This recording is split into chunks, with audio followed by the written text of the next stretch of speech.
দেখো বন্ধুরা, কি সুন্দর করে বিড়ালরা একে অপরের সাথে খেলা করছে। দেখতেই পাচ্ছ কত ভালোই লাগছে। যেমন আমাদের মানুষের মধ্যে রাগ, অভিমান, ভালোবাসা থাকে, তেমনি পশু পাখিদের মধ্যেও থাকে।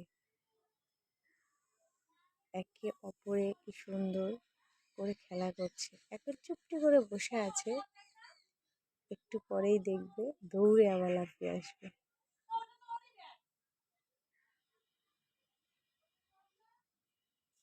দেখো, এই ঝামেলা করে, এই মিল করে। এটাই তো ভালোবাসার প্রতীক, তাই না?